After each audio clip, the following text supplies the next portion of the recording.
I was standing in a police station handcuffed, while my mother-in-law smiled at the officers and told them I'd stolen $500,000 from her. My own husband believed her. My children looked at me like I was a stranger. And in that moment I realized she had won. But what she didn't know was that I had been recording everything for 6 months. Every lie, every manipulation, every crime she committed. And I was about to play those recordings in front of everyone she loved. My name is Sarah Mitchell, and this is the true story of how my mother-in-law tried to destroy my entire existence, and how I made sure she'd regret every single second of it. Stay with me because what happens next will shock you to your core. If you want to hear more jaw-dropping true stories like this, hit that subscribe button right now. Trust me, you won't want to miss what's coming to this channel. 5 years ago, I thought I was living a fairy tale. I had just married Marcus Thornton, a successful corporate lawyer from one of the most respected families in Connecticut. We'd met at a charity gala where I was working as an event coordinator. I came from a humble background. My father owned a small construction company, and my mother was a schoolteacher. We weren't wealthy, but we were happy, honest, and hardworking. Marcus swept me off my feet with his charm, intelligence, and genuine kindness. He didn't care that I came from a different social class. He loved me for who I was. Or at least that's what I believed. Our wedding was like something from a magazine, 200 guests, a venue overlooking the ocean, and a dress that cost more than my father's annual salary. I should have felt like the luckiest woman alive. But there was one person who made sure I knew I didn't belong. Catherine Thornton, my mother-in-law. From the moment Marcus introduced us, Catherine looked at me like I was something unpleasant she'd stepped in. During our first dinner together, she asked about my pedigree, her actual word, and when I explained my family background, she smiled coldly and said, "How quaint. Marcus has always had a soft spot for charity cases." Marcus laughed it off as his mother's sharp sense of humor. I wanted to believe him. On our wedding day, Catherine wore a white dress, yes, white to her son's wedding, and spent the entire reception telling guests that she tried to talk Marcus out of rushing into things, but that young people never listen to wisdom. I ignored it. I told myself that once she got to know me, she'd see that I genuinely loved her son and that I wasn't after his money. I was so naive. The first year of our marriage was a careful dance. Catherine would visit our home unannounced, rearranging my kitchen cabinets because they weren't organized properly. She'd critique my cooking, my clothing, my career choices. She insisted on being called Mother Catherine, never just Catherine, because formality is the foundation of respect. Marcus worked long hours, often traveling for cases, which meant I spent considerable time alone with Catherine when she'd invite herself over. She had a key to our house. Marcus had given it to her for emergencies, and she used it liberally. But I tried. God, I tried so hard to make her like me. I attended her charity committee meetings. I learned to cook her favorite meals. I dressed more conservatively. I smiled through her criticisms and her subtle insults. Then I got pregnant with our first child and everything changed. When I told Catherine the news, expecting at least some happiness, she stared at me coldly and said, "I hope you're not expecting this to trap my son. Children are a serious responsibility, and frankly, I'm not convinced you're mature enough for motherhood." I was devastated. Marcus once again told me she was just protective, and that she'd warm up once the baby arrived. Our daughter Emma was born on a rainy October morning. She was perfect, 10 tiny fingers, 10 tiny toes, and her father's beautiful gray eyes. I never felt love like that before. Catherine visited us in the hospital. She held Emma for exactly 3 minutes before handing her back to me and saying, "She has the Thornton nose, thank goodness. Let's hope she gets more from our side of the family." Over the next 2 years, as Emma grew, Catherine's behavior intensified. She'd show up at our house daily, insisting on helping with Emma. She'd countermand my parenting decisions right in front of me. If I said no sweets before dinner, Catherine would sneak Emma cookies and whisper, "Grandma knows best." She began telling Emma that I was too strict, and that she should come to Grandma whenever Mommy was being mean. Emma was only 2 years old, but children absorb everything. I could see the confusion in my daughter's eyes when Catherine contradicted me. Then we had our son, Jacob. I thought maybe having a grandson would soften Catherine. Instead, it gave her more ammunition. She started comparing me to Marcus's ex-girlfriend from college, a woman named Victoria from a wealthy family. Victoria would have been such an elegant mother, she'd say while watching me struggle with 2 children under 3. She understood our world. Marcus was home less and less. His career was skyrocketing, and Catherine had his ear constantly.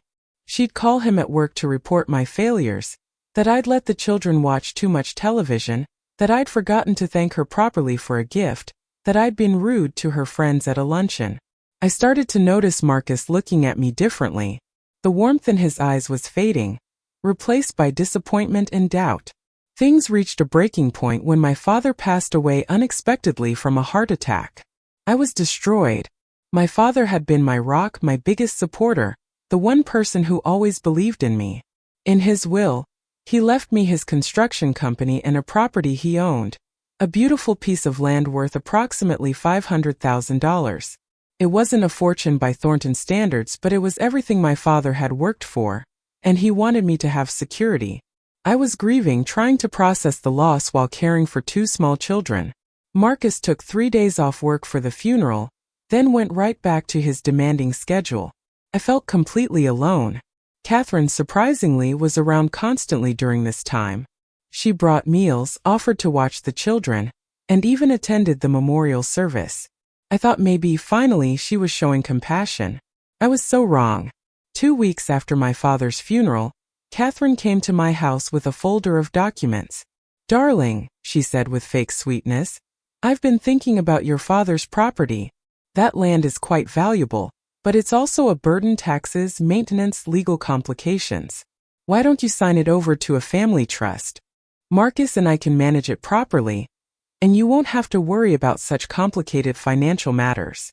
Something in my gut screamed danger. I told her I needed time to think about it. Her expression changed instantly. The warmth evaporated. "I'm trying to help you, Sarah. But if you're going to be stubborn and ungrateful, don't come crying to me when you lose everything through your incompetence." I stood my ground. That property was my father's legacy, and I wasn't signing it away. That's when Catherine's campaign of destruction truly began. She started calling Marcus at work multiple times a day, telling him I was unstable after my father's death. She told him I was neglecting the children, that she'd found our house filthy, a lie, that I'd been verbally abusive to her, another lie. She told our neighbors I was having an affair with our landscaper. She told the parents at Emma's preschool that I had a drinking problem. She spread rumors at the country club that I'd married Marcus for money and was now trying to steal from her. None of it was true. But wealthy, connected people believed wealthy, connected Catherine Thornton over me, the outsider who'd married into their world. Marcus started questioning me about everything. "Mother says you yelled at her yesterday. Is that true? Mother says you haven't been taking Emma to her classes. Why not? Mother is concerned you're spending too much money. Can you explain these credit card charges?" I tried to defend myself, but Catherine was always one step ahead. She'd twist every situation, play the victim perfectly, and make me look like the villain. Then she escalated even further. She filed for grandparents' rights, claiming I was an unfit mother, and that she needed legal visitation to protect Emma and Jacob. The court papers accused me of emotional abuse, neglect, and erratic behavior. I was horrified. Marcus, influenced by his mother's constant manipulation, didn't immediately dismiss it. "Maybe supervised visits would be good," he said weakly. "Just until things calm down." "Things calm down?" I shouted. "Marcus, your mother is lying about me. She's trying to take our children. Why can't you see what she's doing?" But he couldn't see it. Or wouldn't. Catherine had poisoned him so thoroughly that he genuinely believed she was the concerned grandmother trying to save her grandchildren from their unstable mother. I hired a lawyer with money I'd saved secretly. The legal battle drained our savings and our marriage. Marcus and I barely spoke anymore. The children sensed the tension and became anxious and withdrawn. Catherine, meanwhile, played the sympathetic grandmother to everyone in our social circle. She hosted a fundraiser for children's welfare that was clearly aimed at me. She gave interviews to local newspapers about the importance of family, while staring directly at me across courtroom aisles. 6 months into the legal battle, I hit rock bottom. The court had granted Catherine temporary supervised visitation while the case proceeded. I had to watch my children spend every Wednesday afternoon and Saturday morning with a woman who was actively trying to destroy their mother. Emma, now 4, started saying things like, "Grandma says you're always sad, and Grandma says she might take care of us soon." Jacob, only 2, would cry when I picked him up from Catherine's house, confused about why Mommy and Grandma couldn't be in the same room. My marriage was effectively over. Marcus had moved into the guest room and was barely home. When he looked at me with such disappointment that I wanted to disappear. I'd lost 15 pounds from stress. I wasn't sleeping. I'd given up my event coordination career because Catherine had successfully destroyed my professional reputation in our community. Then came the final blow. Catherine accused me of stealing from her. She claimed that I'd taken valuable jewelry from her home during a family gathering, a diamond bracelet worth $50,000. She filed a police report with fake evidence, including testimony from her housekeeper that she'd paid off. The police came to my house with a warrant. They searched through everything while my children watched terrified. They found nothing, obviously, because I hadn't stolen anything. But the damage was done. The arrest was in the local news. My photograph, exhausted, crying, being led to a police car, was on the front page of the society section with the headline, "Local woman accused of theft from prominent family." Marcus finally asked for a separation. "I can't do this anymore, Sarah," he said, his voice cold and distant. "My mother has been nothing but generous to us, and you've repaid her with hostility and now theft. I need to protect my children." I sat in our bedroom, soon to be just my bedroom, and realized that Catherine had won. She'd successfully isolated me from my husband, turned my children against me, destroyed my reputation, and was now trying to put me in jail. I had lost everything, or so she thought. What Catherine didn't know was that I'd been documenting everything for 6 months. After the grandparents' rights case began, my lawyer suggested I keep detailed records of every interaction with Catherine. So I started carrying a small recording device everywhere. In Connecticut, one-party consent for recording is legal, meaning I only needed my own consent to record conversations. I recorded every phone call, every visit, every conversation. I had hundreds of hours of audio. I also hired a private investigator with the last of my savings, a woman named Angela Rodriguez who specialized in family law cases. "Something doesn't add up with your mother-in-law," I told her. "Help me find out what she's hiding." Angela was expensive, but she was brilliant. She started digging into Catherine's past, and what she found was explosive. It turned out that Catherine Thornton wasn't born into wealth at all. She'd been Catherine Murphy from a working-class neighborhood in South Boston. She'd worked as a waitress when she met Marcus's father, Richard Thornton, who was 20 years older and came from old money. Catherine had gotten pregnant deliberately to trap Richard into marriage, exactly what she'd accused me of doing with Marcus.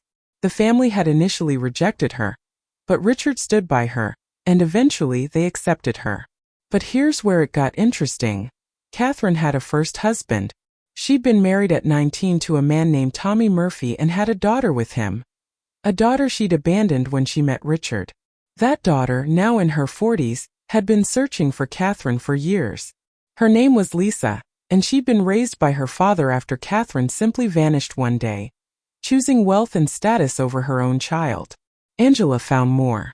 Catherine had embezzled money from her own charity foundation, small amounts over many years, totaling nearly $200,000. She'd hidden it in offshore accounts that she thought no one would trace. She'd also had an affair 5 years ago with the family attorney, which she'd covered up by paying him off. That attorney still had emails and text messages that could destroy her reputation. And the stolen bracelet she'd accused me of taking? It was never stolen. It was in a safety deposit box under Catherine's name at a bank across town. She'd staged the entire theft and filed a false police report. Angela presented me with a folder 3 inches thick containing bank statements, photographs, legal documents, witness statements, and recorded evidence. "This woman has been living a lie for 40 years, Angela said.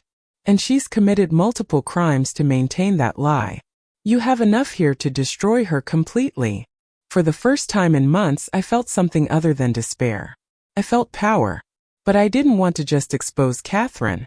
I wanted her to experience exactly what she'd put me through. The humiliation, the loss, the betrayal. I wanted justice. And I was going to get it in the most public, devastating way possible. I waited for the perfect moment. Catherine was hosting her annual charity gala, the social event of the season. 500 guests, including every important person in Connecticut society.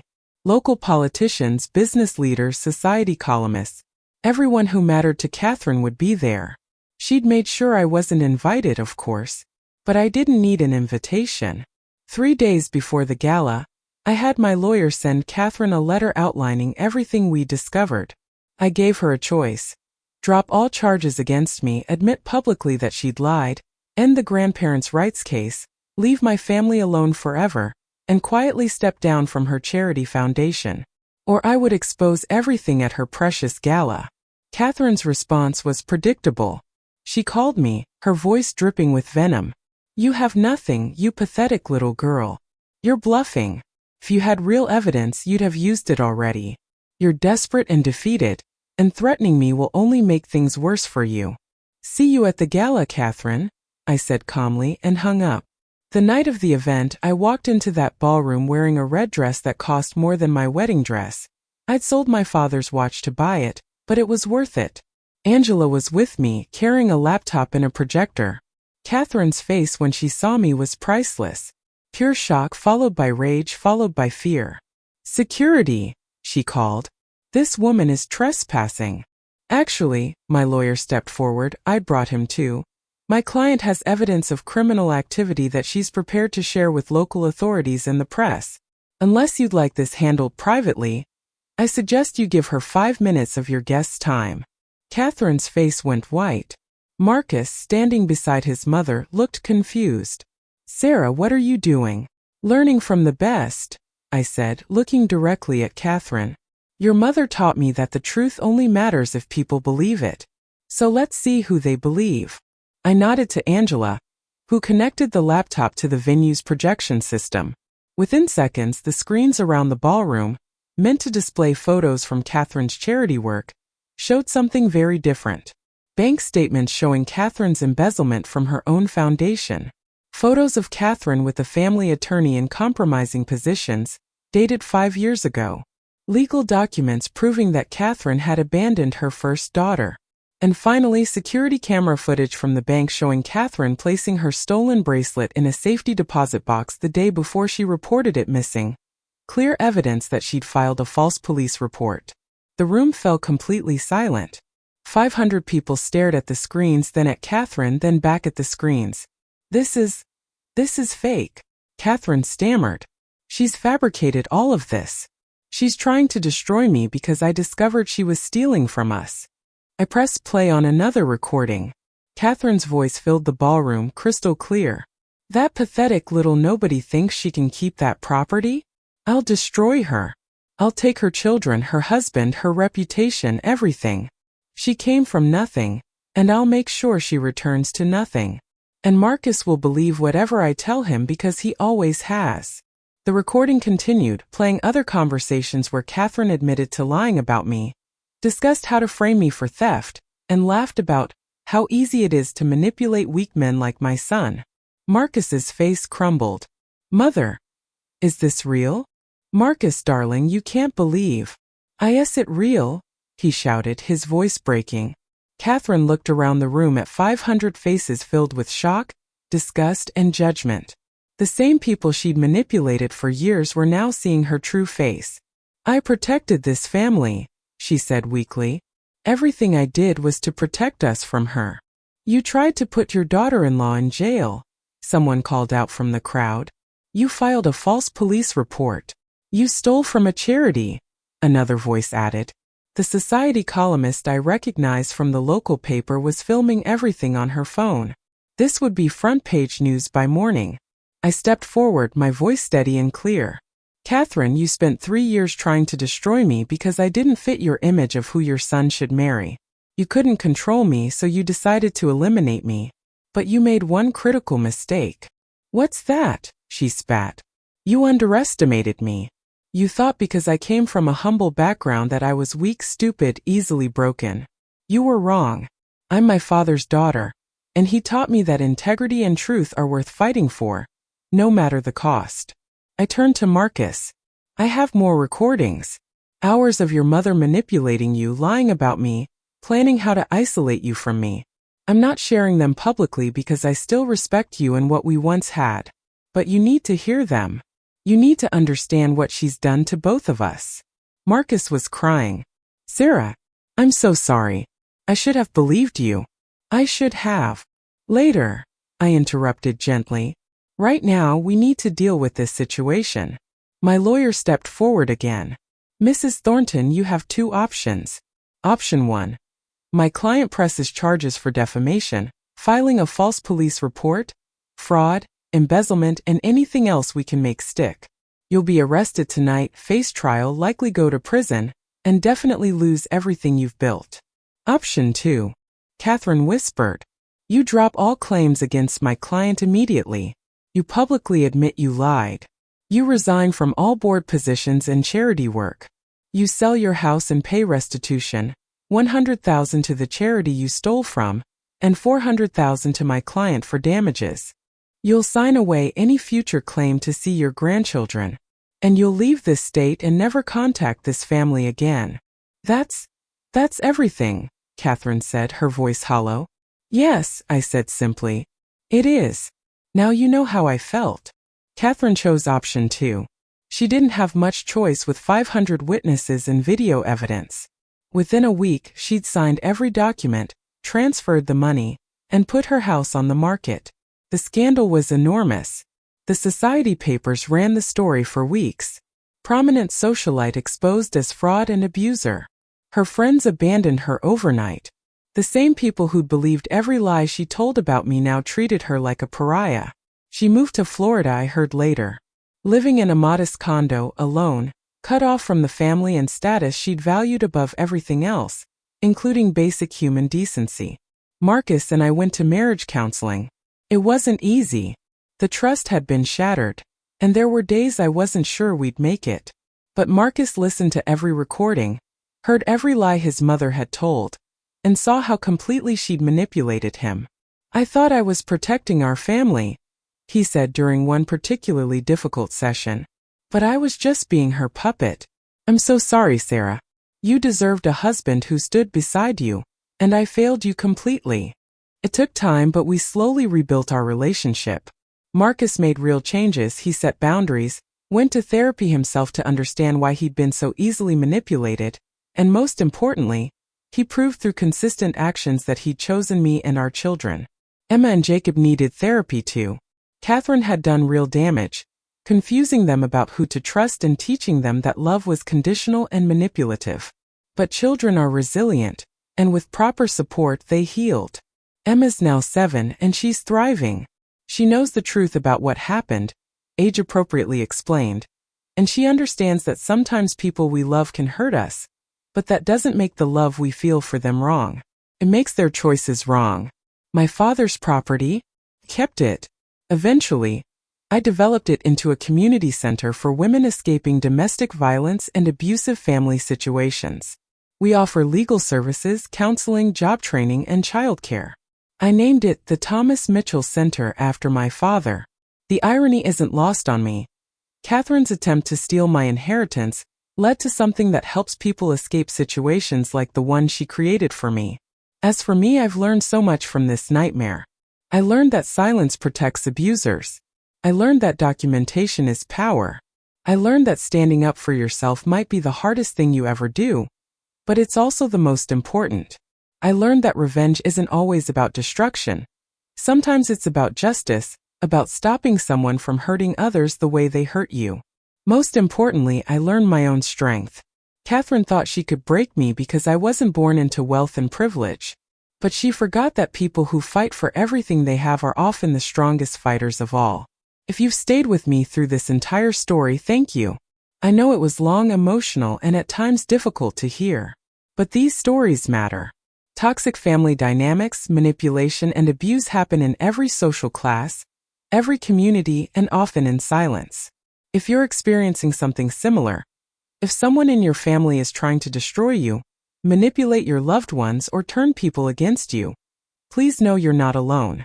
Document everything. Seek legal help. Build your support system.